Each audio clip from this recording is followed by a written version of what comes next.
अस्सलामुअलैकुम। Welcome to Anglo Urdu high school English medium. हमारा पहला काव्य है आराधना, जिसका एक्सप्लेनेशन हमने हमारे रेगुलर जूम क्लास में देखा। आज हम अपना स्वाध्याय देखेंगे। नाउ आराधना काव्य जो है, इसका स्वाध्याय अब हम समझेंगे। स्वाध्याय में हमें जो क्वेश्चन आंसर्स दिए हैं उसका सॉल्यूशन आज मैं आप लोगों को इस वीडियो में बताऊंगी। बेटा आप लोग को मेरे साथ साथ इस वीडियो को देखते हुए अपनी नोटबुक में इसके आंसर्स और क्वेश्चंस दोनों लिखते जाना है। काव्य है आराधना और हम आराधना काव्य का स्वाध्याय देख रहे हैं। नाउ प्रश्न 1, निम्नलिखित प्रश्नों के एक एक वाक्य में उत्तर लिखिए। हमारा पहला प्रश्न है, कवि नित्य कैसी आराधना चाहते हैं। अब देखें, कवि नित्य कैसी आराधना चाहते हैं, तो उत्तर लिखेंगे कवि नित्य सत्य, सुंदर और मांगल्य की भावना की आराधना चाहते हैं। हमारा उत्तर आएगा कवि नित्य सत्य, सुंदर और मांगल्य की भावना की आराधना चाहते हैं। हमारा दूसरा क्वेश्चन है, कवि कैसी मनोकामना चाहते हैं। उत्तर लिखेंगे हम कवि दुखी लोग दुखों से मुक्त हो ऐसी मनोकामना चाहते हैं। हमारा प्रश्न 3 है, कवि दुर्बलों के रक्षणार्थ किसकी साधना चाहते हैं। उसका उत्तर हम लिखेंगे कि कवि दुर्बलों के रक्षणार्थ शक्ति की साधना चाहते हैं। क्वेश्चन 4, कवि किसकी अभ्यर्थना करते हैं।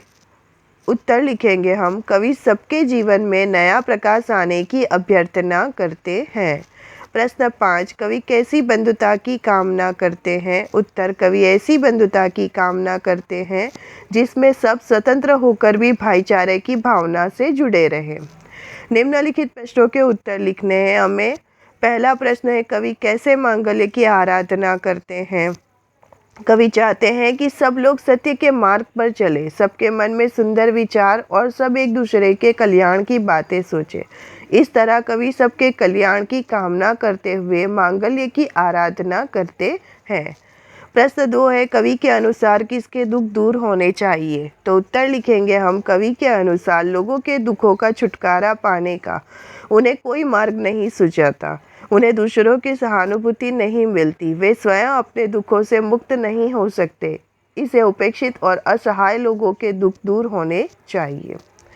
प्रश्न 3 है हमारा, कवि की क्या अभ्यर्थना है। उत्तर हम लिखेंगे कवि की अभ्यर्थना है कि मनुष्य के जीवन में नया प्रकाश आए, नई चेतना का अनुभव करे, उसके हृदय में सुंदर विचार हो, उसकी सभी आशाएं पूरी हो, वह मनुष्यता की पूजा करे और सब लोग वीर बने। ये हमारा उत्तर है। प्रश्न 4 है हमारा, कवि भेदों को नाश करने की बात क्यों करते हैं। उत्तर लिखेंगे हम संसार में ऊंच नीच, जाति पाति, अमीर गरीब आदि कई भेद है। इन भेदभावों के कारण मानव समाज में ईर्ष्या और द्वेष और संघर्ष है। इनके कारण मानव एकता में बाधाएं आती है और हमारा विश्व बंधुत्व का सपना पूरा नहीं होता। इसलिए कवि इन भेदों को नाश करने की बात करते हैं। आप लोग को भी इस वीडियो को पॉज करते हुए आप लोग के आंसर्स कंप्लीट करते जाना है। प्रश्न 3 है, निम्नलिखित काव्य पंक्तियों का आशय स्पष्ट कीजिए। पहली काव्य पंक्ति जो दी है हमें उसका आशय स्पष्ट करना है, मतलब कि उसका मीनिंग्स हमें लिखना है।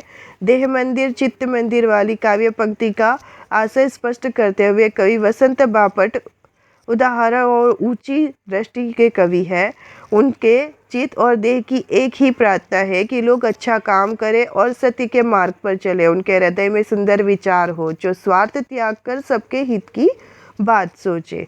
देखिए हमारी जो पहली काव्य पंक्ति है इसका भावार्थ यही निकलता है। दूसरी काव्य पंक्ति है, भेद सभी अस्त होवे, बैर हो और वासना, मानवों की एकता ही पूर्ण हो कल्पना, मुक्त हम चाहे एक ही बंधुता की कल्पना। हम उसका आंसर लिखेंगे। आज दुनिया में जाति भेद, वर्ण भेद, रंग भेद आदि कई भेद बने हुए हैं। ईश्वरीय से ऊंच नीच का अंतर बना है, इसलिए मानव जाति में एकता नहीं है। संसार में अशांति और संघर्ष का कारण भेद ही है। जब तक इन भेदों का नाश नहीं होगा तब तक मनुष्य जाति एक नहीं होगी। अब देखिए काव्य पंक्ति हमें पूर्ण करनी है। यहाँ पर पहली काव्य पंक्ति हमें दी है, देह मंदिर चित्त मंदिर एक ही।